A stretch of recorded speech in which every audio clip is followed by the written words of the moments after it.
Nous sommes à Manchester en avril 2007, en présence d'un Boeing 757 de Thomson Airways transportant 221 passagers.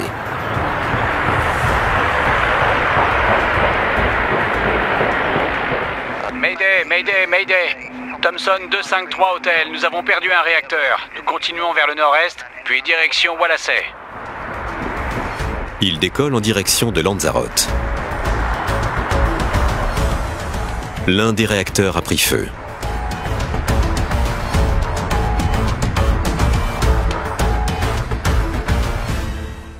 Quand, juste après le décollage, on rencontre un problème, il faut lancer un message de détresse si le problème est grave. Mayday, Mayday, Mayday.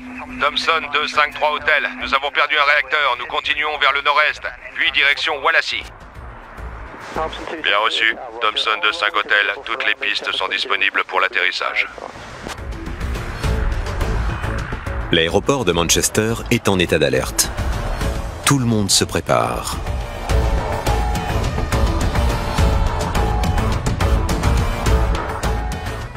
Thomson 263 Hotel, la piste 09 à Liverpool est également disponible si vous le souhaitez. Tenez-moi au courant. Bien reçu. Nous allons faire notre possible pour nous poser à Manchester sur la piste 6. Merci. La piste 6, c'est bien ça? Oui. Merci.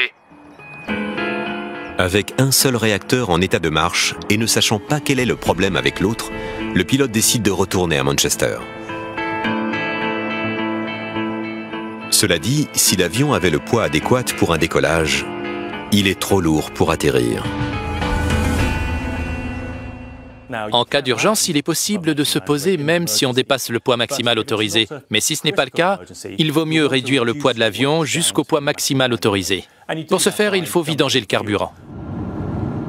Tout se passe dans le cockpit. C'est là qu'on décide quel volume va être évacué. Ensuite, on pousse un bouton et le kérosène coule par des ouvertures au bout des ailes. 45 minutes après le décollage, le pilote réussit un atterrissage dans les règles de l'art avec un seul réacteur sur la piste 06 droite de Manchester. Ces avions sont pensés pour voler avec un seul réacteur et les pilotes sont formés. Ce n'est donc pas une approche normale puisqu'il y a des ajustements nécessaires. Mais personne ne paniquera dans la cabine de pilotage. Les pilotes ont des heures d'entraînement.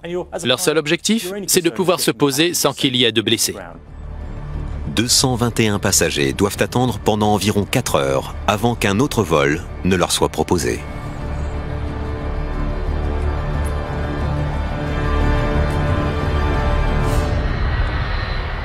Mais pour quelle raison le réacteur du 757 est-il tombé en panne? Les enquêteurs découvriront par la suite que 2 hérons gris avaient été happés par le réacteur. Et les hérons gris sont parmi les plus grands oiseaux des îles britanniques. En 2007, l'année de l'incident de Manchester, 1299 impacts d'oiseaux ont été relevés rien qu'au Royaume-Uni.